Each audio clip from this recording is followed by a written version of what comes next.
house, and welcome to Sutta in the City, coming to you live from Houston, Texas. And Westchester, New York. So it's good to see you all. So Sunday, Sunday we had this really wonderful discussion between the Buddha and King Pasenadi. And it was so wonderful that Stephen is going to give a brief review before we go on to our next sutta, which might help us shed some of that COVID weight that we've gained, or at least I've gained. So, Stephen, why don't you hit it? Well, I think I'd like to do our poem first, You Regina. want to do the poem? Okay, we'll do the poem. Our unrelated poem, or semi related poem, Semi related, by interconnected. Mr. Merwin. All right, let's do And it. I was talking about, we've had a few Merwin poems at this point, and I was talking about how Merwin had moved. He just died last year. He was a very elderly man. And he actually moved to Hawaii to study Buddhism, to study Zen Buddhism, and he just loved it. And one of the things he did was spend a lot of the money he won in prizes, which he won pretty much every possible prize one could win for his poetry, by buying up land for conservation, because he just loved gardening and nature, and he wanted to preserve as much as he could in the island of Hawaii.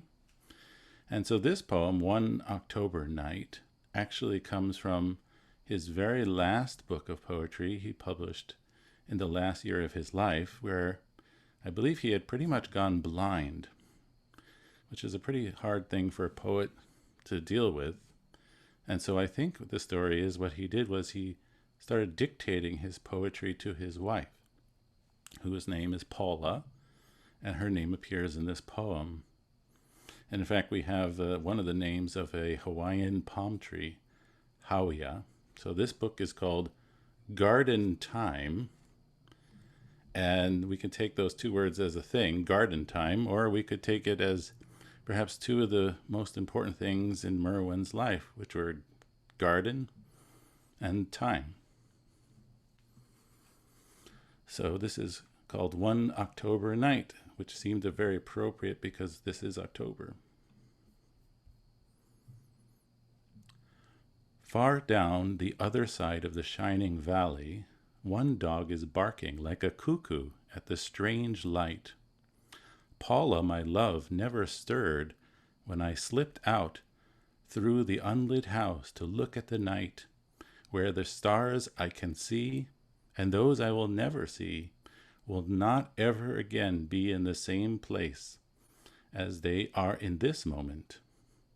We could do with a bit of rain, but the sky shows not a hair of cloud, and the breeze scarcely reaches us. The full moon that we claim for October shines from above the fronds of the tall Hauia. We are all here together without knowing it, flying at a speed beyond thinking. The dog has stopped barking. The night is still. So I just love that. And That I is, think there's a lot going on there. And it's a little challenging to read because towards the end of his life, Merwin decided not to use any more punctuation, which creates somewhat of an ambiguity in the way what one might read it. And we have our full moon coming up in October too. Whole full moon will be happening on Halloween. Kind of scary. So that's another Merwin poem. And I have to say, I never realized until I read this poem that every starscape that we look at in the night is a unique event, that it's constantly moving, or we're constantly moving, and then that's kind of a unique event. We'll never see it quite the same again. sort of like that saying, Stephen, you can never step into this same stream twice. You can never see the same sky twice, it seems like. It's interesting. It is indeed. So And of thank you. course, we're somewhat separated from the sky in modern life, or at least many of us are, But we know that the ancient Buddhist practitioners were very much in tune with the phases of the moon and the stars, and they very much lived out in the open. It was a very different way of life. Certainly a much more natural way of life. Definitely. Okay. So Okay. I think we can do a little bit of a recap of our last sutta, which I thought was really fun. I thought it was almost funny. Some people thought it was slightly funny. Other people didn't really find it particularly funny. But the whole setup is that there are these 5 kings, or the King Pasenadi and 4 of his pals get together, regal pals, and they have a debate about which chord of sensual pleasure, which of the 5 is the best, which seems to me already a little bit funny. It's sort of like a kid going up to a teacher and saying, well, I thought that, this color was the best, but then my friend said that that color is the best, and which color is really the best color? It seems a little bit of a silly question. But the Buddha, and I think one of the things that's great about the sutta gives a wonderful answer, which is, I think, somewhat subtle. And so, at first he gives this answer which seems somewhat obvious, that these same forms that are agreeable to one person are disagreeable to another. So, in other words, everyone has different taste, and what one person likes, another one might not like, and it's okay. And that's sort of the obvious side of the question, of the answer maybe. But here, going forward, is where we see the skill, I think, of the Buddha, the great teacher, when he says, when one is pleased and completely satisfied with certain forms, then one does not yearn for any other form higher or more sublime than those forms. For him, those forms are supreme. For him, those forms are unsurpassed. So some people took this, and I maybe took this a little bit sort of like a little gentle kind of kidding, or, not a joke, but kind of a ribbing towards the king, saying, if you get obsessed with all this sensual pleasure, you'll think that that's the best thing ever, and you won't be able to pursue anything higher, what we might call a spiritual practice. And so in the last session, we spent a good amount of time talking about, some of the very fine things in life, and how no one is saying that they're not fine, but to kind of put them in perspective a little bit when one is pursuing this spiritual path. And so I gave the example of Mozart, where maybe I and many people might think, well, Mozart is the finest thing, or maybe Rembrandt, it doesn't get any better than this. But I think perhaps in the Buddhist perspective, we receive this very gentle warning that while we can admire these wonderful and incredible works of art, which have incredible meaning, they're not just entertainment, we have to put them in perspective too. And perhaps there's something even more wonderful that we can explore as well. So that was our last sutta. That was our last. And I think that's a great and intriguing prelude to our next sutta, which is a bucket full of food, or try not to eat all that you can, or why are my eyes always bigger than my stomach? And how do I always make my stomach fit what my eyes say I want? Because I've been known to do that. I will be honest with you. A bucket measure of food. Okay, this is the one, you guys. If you have wondered how to lose the COVID-15, this will be the one. So let's hit it. Who would we just need? Let's see, 1, 2, 3, maybe like 2 or 3 readers. So if you raise your blue hand. Who wants to read about overeating? Okay. I'll start then until someone gets up the courage. Oh, wait, we have people. Yay. So Jane Marie, I believe, if you could read the first two paragraphs, followed by Linda, and then finished by Susan. Thank you so much for volunteering, everyone. You're Okay. welcome. Thank you. At Savati. Now on that occasion, King Pasenadi of Kosala had eaten a bucket measure of rice and curries.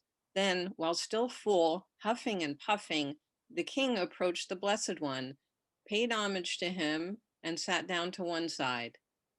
Then the Blessed One, having understood that King Pasenadi was full and was huffing and puffing, on that occasion recited this verse.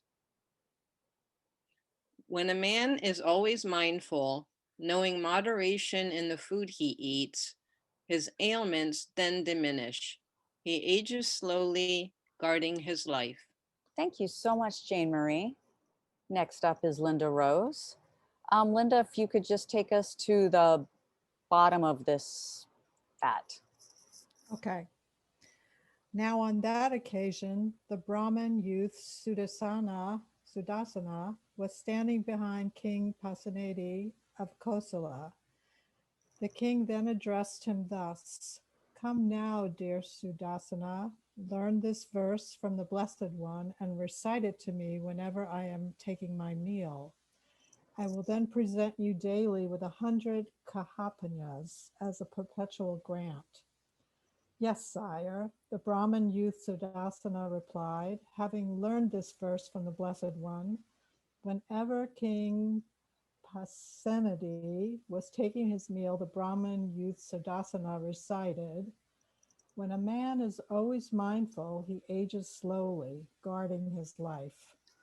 Thank you so much, Linda Rose. And Susan. Then King Pasenadi of Kosala gradually reduced his intake of food to at most a pint pot measure of boiled rice.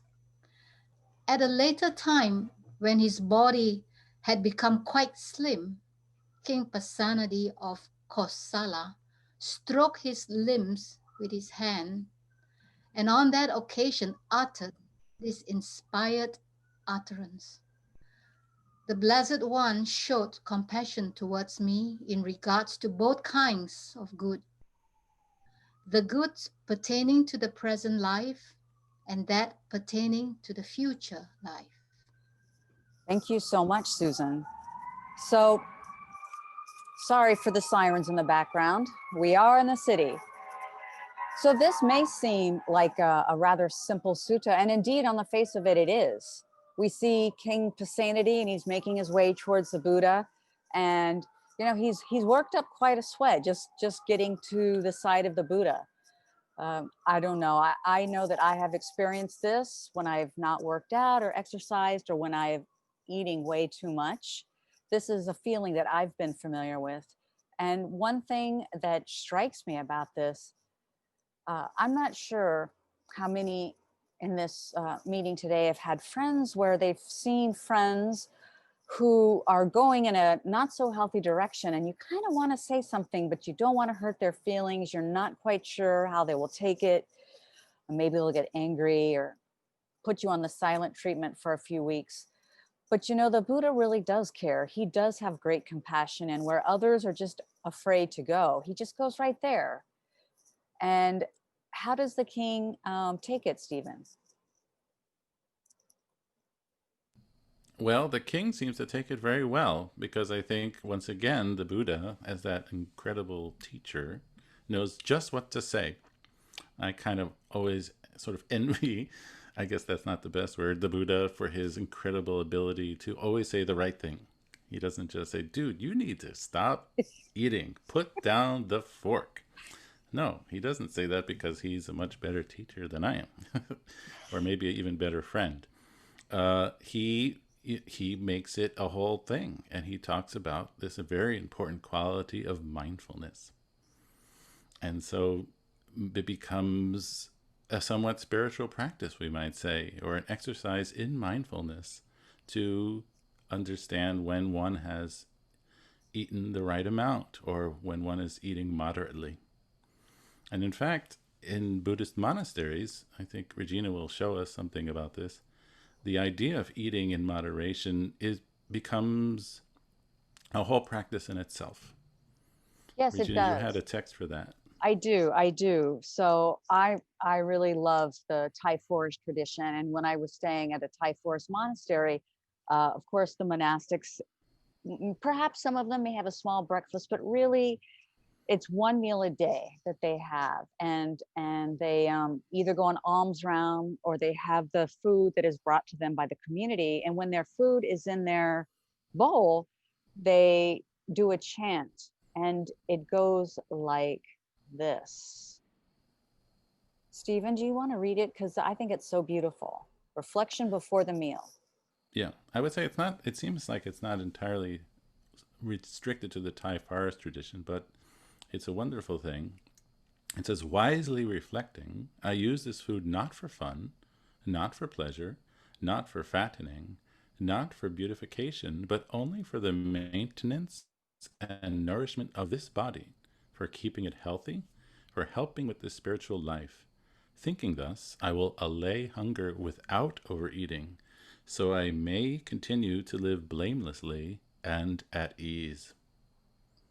And that's a beautiful chant. I think, this is one to memorize because honestly, food in some cultures, now not our culture, is actually used to allay hunger. I don't know about you, but yeah, it's to allay hunger. But when you go to a buffet or something of that nature, it takes on a totally different thing altogether, right? It's about getting full on some of the best food and not for fun, not for pleasure. And interestingly enough, not for fattening, which was actually in the time of the Buddha considered sort of an attractive characteristic. Right. But so yeah, this might be somewhat even similar to a chant that King Pasenadi paid to have chanted to him. And it's interesting, again, just to refrain, it's to allay hunger. So going back to the sutta, what I found really interesting is when a man is always mindful, knowing moderation in the food he eats, his ailments then diminish. So these ailments, of course, we have the ailments of being overfull, some of the ailments of modern life, such as type 2 diabetes, obesity. But also, it's not just those ailments that he's speaking to, is it? He's also speaking to spiritual ailments, such as greed, such as overindulgence, such as trying to avoid a type of hedonism that takes us away from the holy life and brings us, allowing us to believe that the end all be all, as Stephen had repeated for us earlier, is in those 5 chords. So remembering that, avoiding this hedonic treadmill and the pleasures of various tastes is something that's important, but it's not something we want to overdo, right, Stephen? Yeah. I mean, I would say the danger would be to flip to the other side of the pole and then view food as some sort of toxic thing that one wants to avoid and then feel virtuous when the less one eats, the more virtuous one feels. I think this can be a pitfall as well, where one feels superior to others by not eating and more holy, more spiritual, because then it becomes, again, a type of spiritual materialism where one is sort of touting or even just feeling good about one's practice in a somewhat unwholesome way. And so it seems to always revolve around this such an important concept of mindfulness, which is always a wholesome concept. And I think it's important to recall that, I mean, we do have this sort of modern mindfulness movement, but at least how mindfulness is presented in the suttas, mindfulness is always presented as a wholesome quality, which means that it has an ethical component. It's not just an awareness of what's happening. It has the sense of being without greed, hate, and delusion. And so if you have greed or hate or delusion, you simply can't be mindful. So, a sniper who is really fixated on one's target to kill something, in at least the Buddhist context, could not be said to be mindful, or at least the word sati, which is the Pali word. And so I think it's important that we realize that if we only are going to lose weight, so as it's sort of, I have to say, as the king seems to say at the end of the sutta, where he sort of admires his new sleek body, that could be a pitfall too, because it's a type of greed. It's a type of wanting. I want to be handsome. I want other people to admire me. I want people to think I'm a really holy person. And so mindfulness can be very tricky. Have you found that, Regina? I found it to be tricky, especially in relation to food. So this has been quite a challenge, as I've mentioned several times during this class. Especially, I think, the delusion, especially that I've experienced in this time of quarantining and such, is that I can eat as much as I want and all these good things, and it's not going to manifest in any kind of way. And I have found that delusive state to be mildly pierced by reality, that reality of not being able to wear any of my clothing. So it's good that I'm down south where it's warm and there's like, I can wear, fashion a lot of elastic clothing that I can now fit into. But yes, I have found that it's very difficult to be mindful, but I also think it's very important in terms of not just, I love this sutta because it's not, I don't want to say not just spiritual. It's not only the spiritual, but it is the physical. And I do so love this stanza 402, because it is true. We do know that when one eats less, now more of the healthy foods, but less of the unhealthy, and in fact puts one's meal, one main meal, as many of the monastics do, it's really, really very healthy for the body to be able to fast for hours throughout the day and in the night. The fasting state confers a lot of health benefits. Well, we could get into like the genetic mutations that happen when there's not cell turnover, but we don't have to do that. But I would say that it seems like we are sort of genetically programmed from, the time when people were sort of cave people to want to eat everything in sight, because people at that time didn't know when their next meal might come. And so we have this sort of genetic legacy, perhaps, of wanting to eat everything in sight because of that very reason. But the problem is today, our next meal is coming in like an hour. Right. So, or less. And so it's just something that the mindfulness has to be there, where we sort of see this happening within ourselves. We see the desire for food. We might acknowledge that it's, genes or whatever, but we somehow have to understand it for what it is and not just say, well, that donut just looks real good, which is what I usually do. Right. When one is practicing non-greed, however, and I think this is such a great way to integrate this practice. When we're not practicing greed, we're practicing generosity, the ability to let go, the ability not to cling. Last year, I was doing some fasting. So I would eat one meal in 24 hours. I would eat on Tuesday. I would fast Tuesday and Thursday and eat regularly the rest of the week. And those fasting days were very interesting to me because everything was so intense. Walking to work, I would pass by, as you said, like a donut shop with the smell of donuts in the morning. It's like, oh, that with coffee would be so wonderful. Or I'd pass a place where they had croissants with eggs and they had wonderful oatmeal. And so I noticed my sense craving. And then I noticed at first it was really difficult. It was really tight. Oh my God, let me just white knuckle my way through not eating. But then there was this release after I had practiced it for quite a few weeks. There was this release, and it's something that Terania has said before, the happiness of not having to have. That's what I was experiencing, the happiness of not having to have. Because one of the things that I noticed that in not having to eat on those days, that I had more time to devote to other things. I mean, it's incredible how much time you devote to meal preparation, to eating your meal, to cleaning up after the meal, to planning the meal. And To when thinking about it. yeah, absolutely. When that's not on the roster, it's an incredible thing how much time there actually is. So there was a happiness in that, as funny as it seems.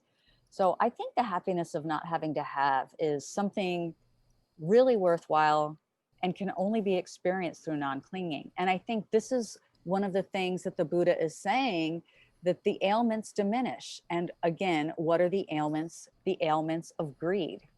That's one of the ailments, and clinging. And we also know, just to say, I mean, the Buddha knew this 2,500 years ago, but by having one meal a day or not overeating, it really is true that the body is healthier. And those who eat less do tend to live longer. I mean, they even have a diet. I forgot, maybe someone here remembers or knows what it's referred to. But there is a diet where one eats very low calories, which I actually would hate, but supposed to confer longevity onto that individual. Yeah, calorie restriction, I think it's called. That's it. That's it. Yeah. I have to say, I've been sort of living with this sutta now for a while and been on the lookout for greed as I do normal daily activities, which is surprising to see, which is not to mean that I don't have any, but rather how easily it is for me to become blind to it. And so I've been trying to, of course, when we're in retreat, we do this very intensively, which is wonderful. But then, at least if you're a person like me, after a while, the retreat effect wears off and we kind of slip back into a more mindless kind of living. And so I've been trying to observe how I eat. And I have to say, to share, that one of the things I've noticed with myself is that there's a very strong tendency for me to put the next mouthful of food in before I have even finished chewing the prior amount of food, which is kind of gross and horrifying as I tell everyone this in public. But it was really interesting because I can see the greed right there in front of my face. I can see that wanting more food. Even while I had food currently in my mouth, I needed more. I couldn't even wait for the swallow. And so it was it sounds very mundane or maybe even icky, but I sort of found this to be really striking because I've been sort of on the lookout for these things in real time, so to speak, or in my regular life. And it was kind of horrifying, I have to say, to see this kind of intense greed even while eating, let alone walking by, bakeries. And so I think, at least with that mindfulness, it can become an interesting practice doing very mundane activities. Just simply, putting food in one's mouth can be a whole sort of realm of exploration. I found it interesting. I was wondering if anyone else had any takeaways from this sutta or things like that. Leonardo? Yes. Can you hear? Yes. Oh, good. Well, I agree with everything you have said. It was great. For some reason, this particular sutta resonated with me very much. All suttas do, but this one, for some reason, made me think of several issues. One is, some of them may seem unrelated directly. So it's an invitation to think, I guess, like many scriptures and all readings. But I just couldn't help to think of Thich Nhat Hanh,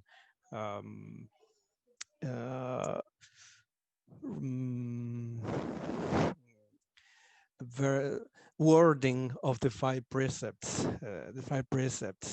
and when he refers to, uh, he just words them in a different way, just not so much in the negatives. Don't do this, don't do that. It's just, this is what we do, and this is why we do it. Then when he talks about the use of intoxicants, the not using of intoxicants. So the approach he takes, if I remember correctly, is, well, since we have to, it is better to be mindful of everything that nourishes us. What type of what is it that we consume? It's not only it's not only if, of course, if you take any of the intoxicants, they will be bad for your health and will take you to, it will lead you to make heedless action.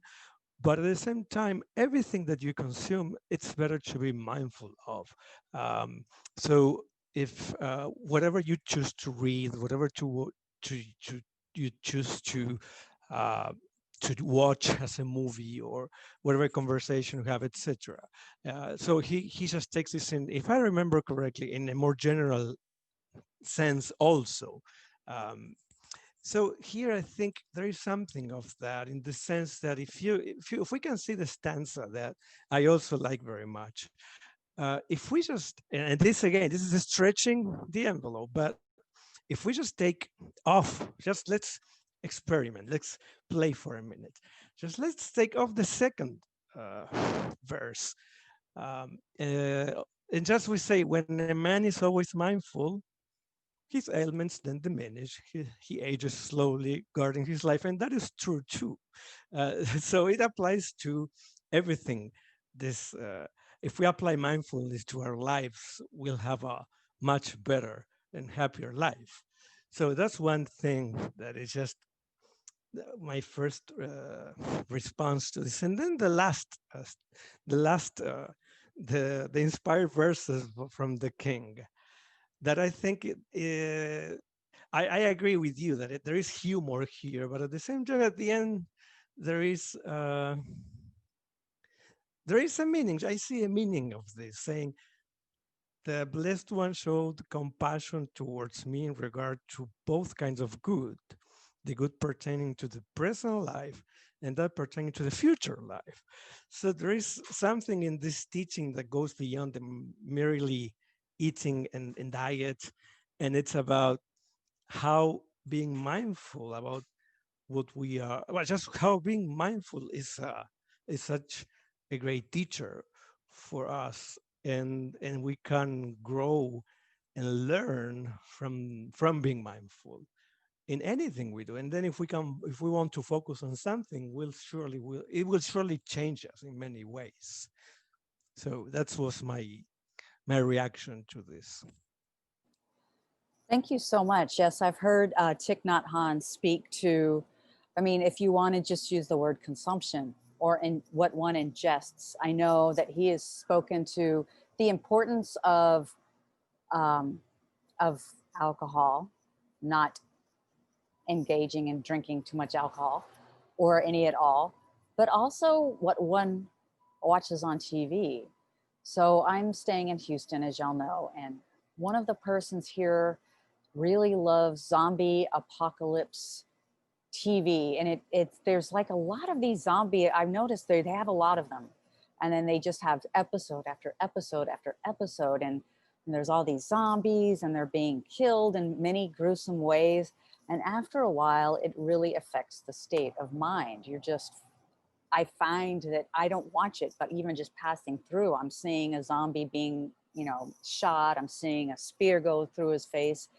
You can't watch that over and over again without it affecting the mind. And then, of course, there's our toxic news cycle. So I think it is very important to be mindful of whatever one ingests. And thank you for bringing up the end phrase of happy and healthy in this life, one's being, and in the future, And how is that? By letting go of greed, by letting go of clinging, by letting go of attachment. And as Stephen was saying, we can see this in very mundane ways. Am I going to eat the last chip on the plate, or is someone else at the party going to get to have it? Am I going to run into the subway to get that seat, or am I going to let that other person have it? Greed and non-greed, something we can practice in many, many different ways. So thank you for that. I see that Susan has her hand up. Susan? Yeah, hi. I'm only sharing because Regina and Stephen was so honest in sharing about eating habits. So I want to say, I'm the same. I mean, when it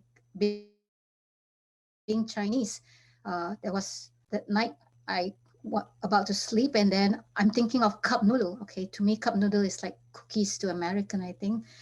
And I, so why I'm sharing is because this has worked for me, and I like to share. Maybe it will work for you. I recently learned this.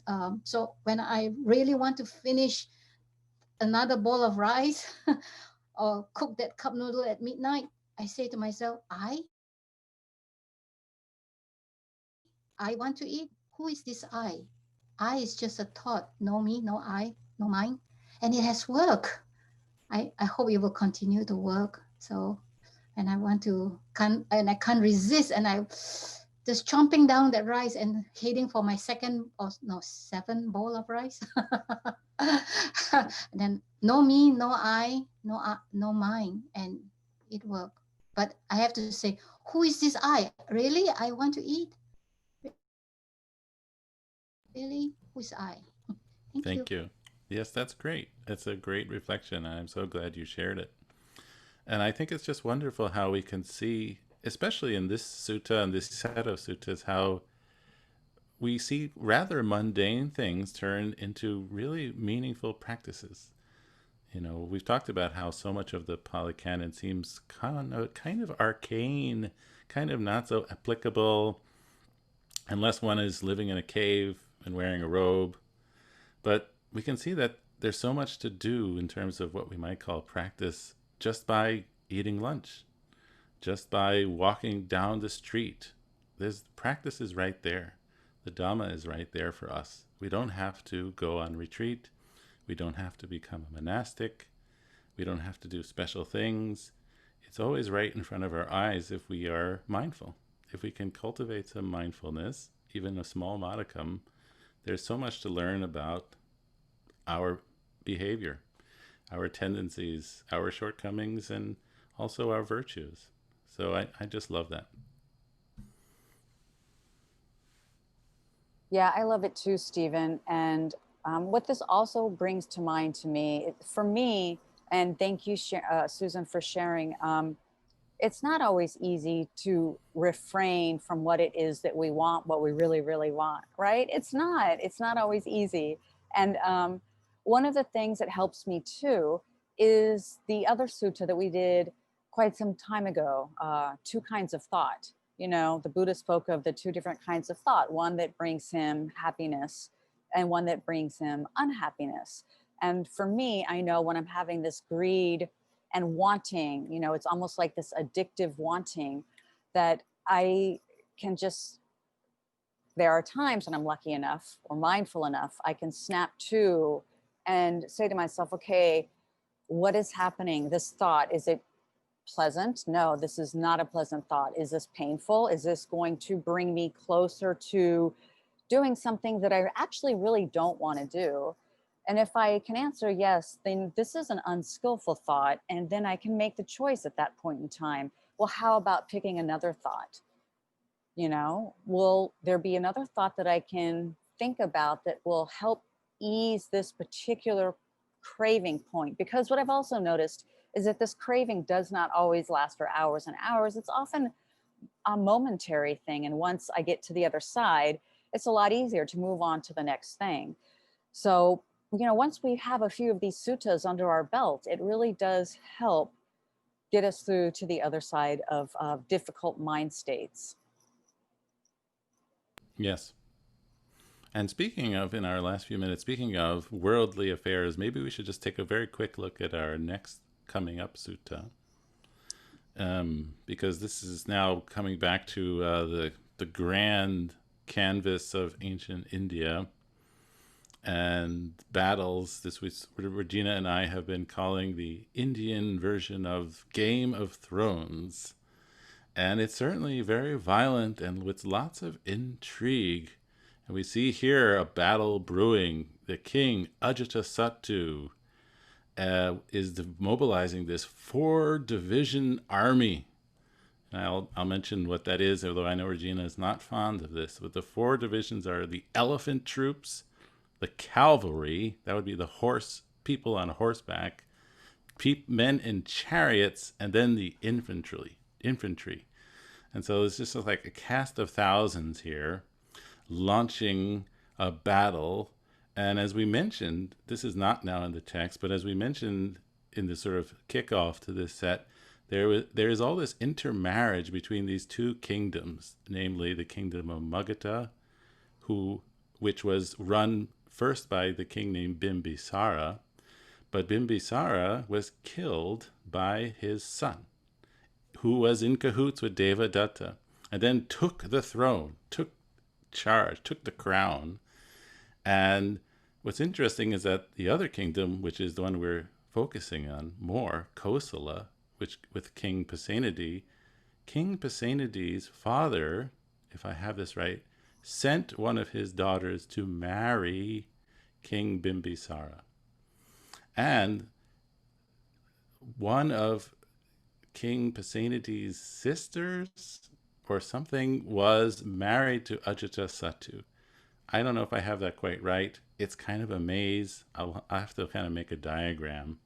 But the point is that these people were related, but they were trying to kill each other. And so here we have King Pasenadi, the sort of new diet fad guy, decides that, but hold on everything, Buddha. I need to have this kind of cataclysmic war with my neighbor. And the Buddha was right there. And I mean, he wasn't in the battle, but he was involved with these people. And so it's just fascinating to see, this kind of what seems to me rather topical kind of life. People constantly battling it out. It's rather striking. I wonder if, maybe they should make a version of Game of Thrones with all these characters. It could be even more exciting. Without the elephants, though, Stephen. No elephant troops. I know Regina is not fond of the elephant troop concept. Definitely not. I see that Geeta has her hand up. We have about a minute. Go ahead, Geeta. Okay. Can you hear me? We can. Okay. Thank you for the opportunity and thank you for doing this. We truly appreciate it. I was just gonna say, there's already a movie out.